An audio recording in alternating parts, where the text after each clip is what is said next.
Here's to the good days, here's to the sorrows. If this is a mistake, I know about tomorrow. I don't wanna fight no more, cause I don't feel the need no more, no. Just wanna make it stop. So, hi everyone, welcome to the channel. I'm Mick, and this is my channel, Walking with Mick.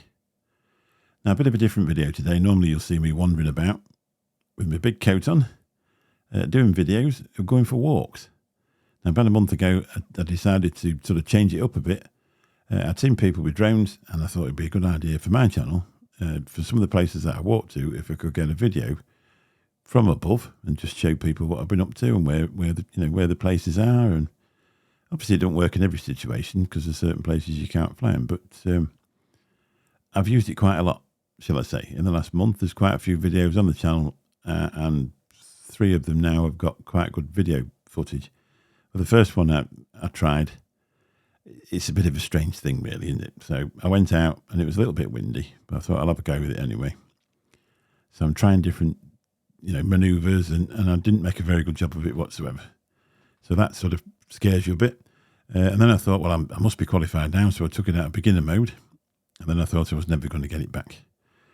Thank the dear Lord for mounted GPS once, so it comes back on its own if you lose it. Obviously, if you crash it, it doesn't because it can't fly. But so it came back on its own. And I'm sat there thinking, oh no, that was quite a lot of money to lose in half an hour. And then I heard this like a wasp, and I looked up and I still couldn't. And anyway, it turned up about 6 foot away from me, looking at me like, I'm back. So that was quite a refreshing thing. So first thing I would say is don't switch beginner mode off until you get used to it. If you're a beginner, you're a beginner, and you just have to accept that. I was trying to put the drone over a riverbank, which had some bushes and trees. And it's surprising when you're looking up, at bushes, and then you frighten yourself to death, even though you know full well it's higher than the bushes. You keep thinking, oh no, if it smacks into them, we're done. Because obviously they're only plastic. And if you knock the propellers off, then they're just going to hit the deck, aren't they? And your hundreds of pounds is going to end up in a bit of a mess. So what I did when I first, before I got one, I thought I'll look into what I needed to do. So that's what I went. I just Googled drone license. I'll read what it says off the website because it's easier than trying to remember it. You must register before flying most drones or model aircraft outdoors in the UK. There are 2 requirements, and you may need to meet both. If you fly, you must pass a theory test to get a flyer ID. If you're responsible for a drone or model aircraft, you must register for an operator ID. And then it says here you can get both your flyer ID and your operator ID at the same time, and it gives a clickable link. I'm going to put the link to this site. It's the government site. I'm going to put it in the description at the bottom, so you'll just have to click on it. Now, it says that underneath that, it says small drones and model aircraft. You do not need to register if you'll only use a drone or model aircraft that weighs below 250 grams and is a toy or does not have a camera. So if you've got one with a camera, you do need to register it. And then underneath that, it says take a look at the registration requirements for drones and model aircraft to find out if you need to register, and it gives you another clickable link. So flyer ID, the flyer is the person who flies the drone or model aircraft. So if you don't own one and you just fly one, you're the flyer. And you must pass an online theory test to get your flyer ID. The test is free. You should prepare for the test before you take it. And it gives you another clickable link to go and read up on what you need to do. Then there's a part about children. We'll go through that just in case, somebody's going to buy the child one. Children under 13 must also pass the test to get the flyer ID. For data protection reasons, they must register with their parent or guardian. So obviously they're under 13, so they can't register. You have to do it for them. And then it gives you some information on the children and parent guidance. Now, the operator, I'm going to do that again. The operator is the person responsible for managing a drone or model aircraft. This means that they're responsible for things like maintaining it and making sure that anyone who flies it has a flyer ID. So if you own a drone, like I own a drone, and I've got a flyer ID, my wife hasn't got a flyer ID. She can't fly my drone until she gets one. That's what it's saying. I'm the operator, I own the drone, but she must have a flyer ID to own the drone. To fly the drone, not own it, because you need an operator ID for that. So let's just read that again. So the operator is the person responsible for managing a drone or model aircraft. This means that they're responsible for things like maintaining it and making sure that anyone who flies it has a flyer ID. So we've just gone over that again. They're usually the person or organisation that owns the drone or model aircraft, but not always. For example, if you're younger than 18 and you own a drone or model aircraft, you must ask a parent or guardian to register for an operator ID. You'll still be able to fly as long as you have a flyer ID. So they need to, freedom from that, your parent needs to have the operator ID because they're responsible for squaring you up, basically. And then the operator must make sure that only people with a valid flyer ID use their drone or model aircraft. Again, as I just said, I can fly mine. I've got an operator ID and a flyer ID. My wife can't because she hasn't got a flyer ID. You must also label the drones and model aircraft with their operator ID, because when you apply for it, you get it. There's quite a few places. If you look on eBay, Amazon, I think you can just write it on a piece of paper and then stick it to the top of your drone. But I found somebody on Amazon, and I had my flyer ID put on a little plastic card, which I thought would be handy if if any police came up to you and wanted to speak to you about it. You can show them your operator ID, your flyer ID, drop the drone down, show them the operator ID on there. Job's a good one. That's the way it goes, isn't it? So you must label your drones and model aircraft with the operator ID.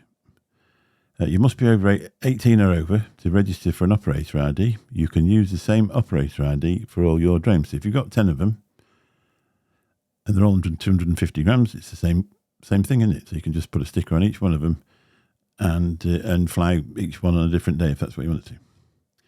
If you're responsible for drones or model aircraft but will not fly them, you can register as an operator only. Seems a bit daft, doesn't it? It's free. It's free to get a flyer ID. It's free of charge. Lasts for a long time.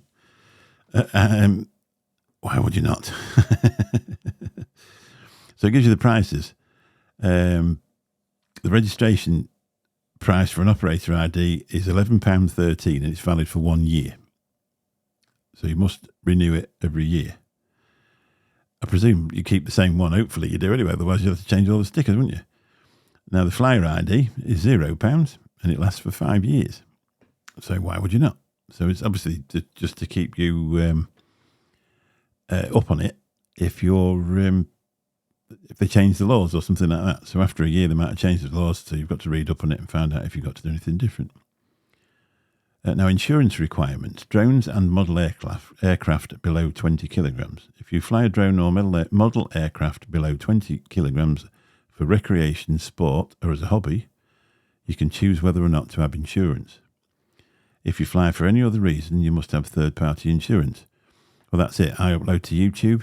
YouTube is classed because you could actually make money from putting the video up there. Although I'm not monetized at the moment. You never know, you might get that amazing video that makes you go viral. Gets you your 4,000 watch time hours and you might be quids in the next day. So you need to have third-party insurance. Now, I got mine. I can put a link into the company if you want. It was £25 for a year. So it wasn't really worth worrying about. If you're going to cause, just imagine if something did go wrong and you dropped it on somebody's car windscreen or something like that, and it did damage it, 250 grams from 120 feet up, could damage their car, and at the very least you'd feel really bad, so you just give them the thing and they claim off it. If your drone or model aircraft is 20 kilograms or more, you must always have third-party insurance, no matter what you use it for. So as I say, I use mine for YouTube. That's classed as a business. So that's basically what you must do. Just click next. And it just goes through preparing for the theory test. So the test is free. There's 40 multiple choice questions. And the pass mark is 30. So if you get over 30, you will pass. You can look at the drone and model aircraft code during the test if you want to. So basically it's set up just to actually stop people just going picking a drone up and going out and flying it. That's what it's for. They want you to know what you're doing when you do it. It makes common sense, really, doesn't it? You know, you wouldn't go and drive a car if you'd never driven one before and nobody had told you if you didn't have a license. So you might as well do it. You should allow at least 30 minutes to complete the test, and then it says you can take as long as you like, providing you're not inactive for more than 90 minutes. I've got to be honest, and I say I'm no whiz kid at all, and I'd never flown a drone before, and I'm not pretending that I'm bright in any way. I'd done it in 10 minutes, and most of it was just common sense. I've got to be really honest, I didn't even study for it. I just thought I'll give it a whirl. And going through the common sense, I mean, you can only fly one. Is it 120 feet? I'm sure it is 120 feet. You can't fly any higher than that. There was sort of questions about that. If you watch enough people flying drones, or you know anybody that's flown a drone, I say a lot of it is just common sense. You know, don't fly them next to electricity pylons. Don't fly them across a crowded beach. You know, and the other thing I did, I've got an iPhone. I don't know if it's the same on Android. I downloaded an app called Drone Assist. And it gives you all the areas that you can't fly. And also they're in red, circles of red. And then if it gives you an orange one, that means that some days you might not be able to fly there and other times you can. So if you go to a beach in November, there's you and a couple of dog walkers on there with a 249 gram drone. It's no problem, is it? If you turn up there in the middle of August on a baking hot day, it's full of people all laid down. You can't fly there. You know, if you drop one into the middle of a crowd, you're not going to do any good, are you? Really? So that's what happens. It can change. And I say it's good. It's a good idea just to look at it, just in case there's any temporary things on there. Obviously, you can't fly one near an airport, even if it's. We've got one near us called Sturgate, and that's a red zone. And they're only single engine props. I can't remember the name of the aeroplane, like Cessnas or whatever, something like that. Little things. Obviously, you can't fly near there. And there is. Actually, I was going to. I thought North York Moors, perfect place. You get some beautiful views on the North York Moors. If you can take off the road, you're allowed to fly there. But you're not allowed to land on their land or take off their land, because that's the stipulation, and you're not allowed to do it. But I suppose with most drone flights, if you're doing it for what I'd do it for, they usually last 10 minutes anyway. So you're not going to cause much of a nuisance, are you? Obviously, don't go, into somebody's garden and point it through the window, and you're going to upset people, aren't you? I know some people use drones for their auditing channels, and they're very, very successful at what they do. It's not really my type of thing, because it involves a lot of arguing with people, and that's obviously what generates the content for the channel, but it's not my thing at all. So mine's just going for a walk and then showing some sights to the people that haven't actually been there. And that's the way I've done it. So let's move on. I'd say I'd started a month ago. First time I went out, you tend to just go up and down, basically. And then you try and fly forward. I've got it in beginner mode. So it goes forward for a while, then stops because it's getting too far away from the control unit, and you're in beginner mode. Today I went out and I wasn't in beginner mode. And once you've flown it a few times, I think it's fair to say that you don't really need to be in beginner mode, because it limits everything that you can do. But it's the same feeling as driving your car with no seatbelt. Once you take beginner mode off, you can send it away from you. And you keep thinking, I hope I'm going to get it back. I hope I'm going to get it back. I remember when I first passed my driving test. I'm driving down the road thinking there's nobody there saying you're going to make a mistake. You're going to make a mistake. And it's obviously a responsibility. But you can get a lot better shots when you've not got it in beginner mode. So let's put a couple of videos up. I'll put some of the first video up that I did. I'll say mainly going up and down, and then I'll just show you, I've done some today. And now the light wasn't brilliant today. It was a cloudy day today. So the actual aesthetics of the video probably aren't quite as good as what the first one was, because there's no sun or anything like that. It's just pretty grey, but I've got going a little bit with it. I mean, you see these people. I was watching a guy the other week, and he was flying his sort of through lava flows in an active volcano. And, he was just like, he was sat on it, flying it. It was just, it was absolutely brilliant. And I'm years away from that, I think. I probably never will get anywhere near as good as what he was. But at least I've got it flying straight now, straight down the middle of a river. So let's have a look at these videos.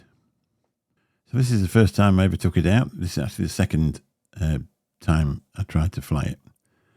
And you can see the videos cut pretty short. There's a lot of transitions in it because, as I said before, most of the actual flying was up and down and swinging round. It's a bit of a weird thing. Trying to... this is a beautiful view, but as you can see, we're still doing a bit of up and down. And we're on beginner mode as well, so it won't go anywhere near the bridge. There we go, a bit more up and down. And a bit of flying too. It was a shame with this one because it was a really nice day. Obviously, I got the light in front of the camera, so it weren't working as well as it possibly could. I should have gone round to the other side of the bridge and got the light behind me. That's a beautiful bridge. That it's from, I want to say 1790s, but it's actually in that video. It's 20 years younger than the United States, anyway. That bridge, and it goes over into the town where I live. And it's always been a gorgeous thing. And I thought I'd just do it. But say you get a lot of up and down. I actually got it to go steady there. A bit more up and down. And then I got it to fly towards it. Frightened to death that it was going to run into the bridge. Because you're not sort of au fait with the controls of the thing. And then I got it to... This was actually... I think I must have messed it up just after then, because that was going to be quite a sweeping video. Now the sun's behind me here. So you've got it shining off the buildings. It's sort of middle of the afternoon, just a week after Christmas. And we've got a bit more up and down. But this one will give you a marvellous view. This was a bit of luck, I think, this one, rather than anything organised.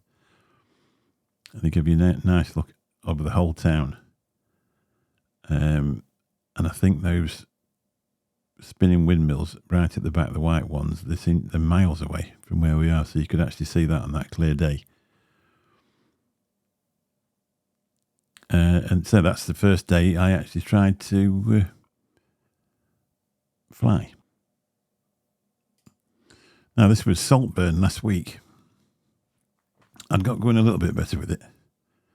But my hands were that cold, I didn't get the lead plugged into the remote control, so it came back the first time. But again, I was still suffering with the up and down and swinging round. So this is fairly tightly cut up in the editing thing as well. But I got the shot what I wanted there, over the top of the waves. Just coming down into them. I actually meant to do that, which was a bit of a shock at the time, to be really honest. Just went up to the top of the thing. Obviously, the light was coming over the top, so I didn't get the shot I wanted there, really. But I actually did mean to do that as well, which was pretty good. I actually managed to get it to fly down the beach and towards that pier, which is exactly what I wanted it to do. And it got the cliff there at the bottom of the thing there. They got that cliff in as well. Look, the cliff edge, and then the view of the pier at the same time. The only thing was I got it into spinny mode again, so it just made you feel a bit seasick. But again, I got over the top of the waves here. And there's another bit coming up in a minute where I got it to go sideways down the beach with the beach huts at the side of me. And if I'd have brought the drone round a little bit, the shot would have been absolutely amazing.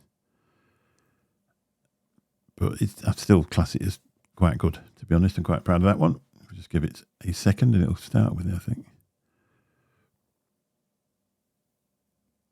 That bit there. I think that's a lovely shot, but I just ought to have brought the camera around a little bit to point at those beach huts, and it'd have been a lot better. So this is today's footage. Obviously the light's not as good today, So you're not going to get it. I mean, if you get that on a sunny day, that would come out a lot better. I actually meant to do what I was doing as well, which was a bit of a shock. Seemed to feel a bit more natural today. Shows you the same bridge as what I did last time, but obviously a lot further away from it. And that's me putting it up in the air. And when I got it up in the air, I did get a bit spinny then, to be honest. But that's the view the other side of those buildings. You can see Gainsborough Old Hall in the background on the left-hand side. That was what I was aiming for. And the parish church to the right-hand side. And then that's Eltwisser Hall, which is the doctor's surgery now. But I taught myself how to actually pan round sideways without doing it too quick and getting that spinny effect. So I actually didn't do too bad with that. I have had to edit it again. I've had to edit it, should I say, because that takes you over the marketplace in the town hall. I did get a bit spinny for a while. It's starting to feel more natural the more I do it for. You got to put it a little bit further up. Mine has a camera underneath that you can adjust as well, so you can make it go up and come down. So if you're flying over water, you can point it straight down in the water, or you can just sort of pan in. This is a view from the other side of the river where I was stood. It's the main road that comes in, the 614 that comes in. The flood road, they call it, because obviously I was trying to show the flat land the other side, because that's the flood defences for the Trent if it goes over. And then bring that bridge in again. But I also, in a second or two, it'll come up. And I actually managed to get... I do like to finish it off with the drone landing, to be honest. That's not quite yet. We're just doing another pan over the water. Give you an idea of the river. But rather than just going up, down and spinning round, I actually managed to get some footage that was quite steady. Which was a bonus for me, to be honest. That brings you into those buildings and over the top of that building. Well, not over the top of it, but to the side of it to have a look. I think those buildings are gorgeous, and that was the shot I wanted from them. I mean, on a sunny day, they're twice as gorgeous. The furthest building, the tall building, is an old disused mill that was turned into accommodation. And that takes you... This is one that I actually carried on with this one, left it in the edit, because I do like to see drones landing, to be honest. I think it's amazing as they come back to Earth.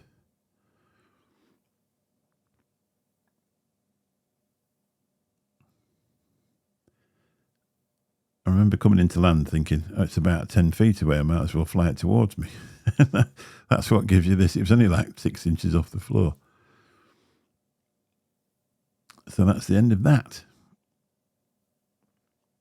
So as you can see there, that sort of give you an idea of what I've managed to do within 4 weeks, or 4 times out, or something like that. I used it twice last week, once the week before, and then I've been out. I've actually used it twice today. I did 2 different locations today. I only actually showed that the last one on there.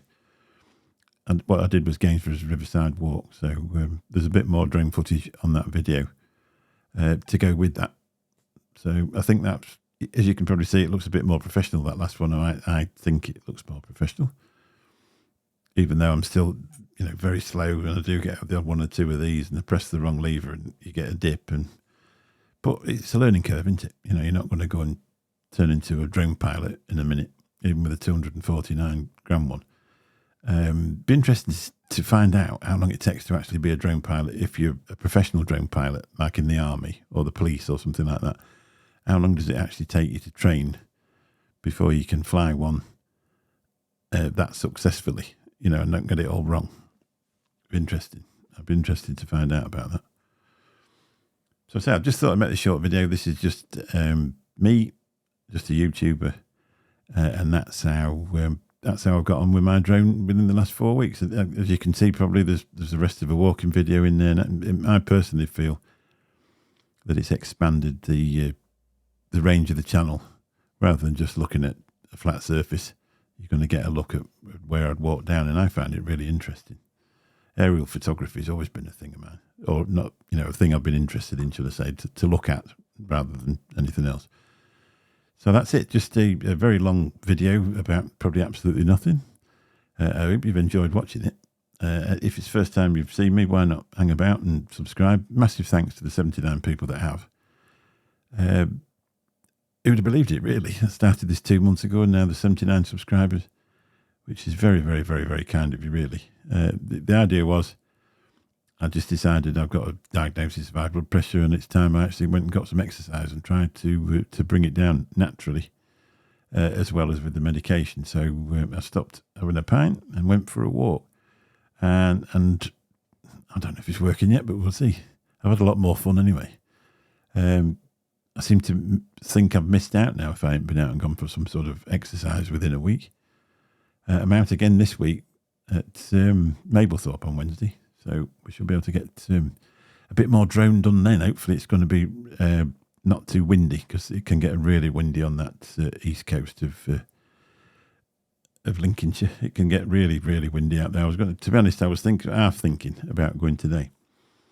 And then when I looked, it said windy, so I just thought, well, that's pointless. There's no point in driving just over an hour or an hour and a half to find out when you got there you couldn't fly. So anyway, waffling. Thanks very much. Catch you all soon.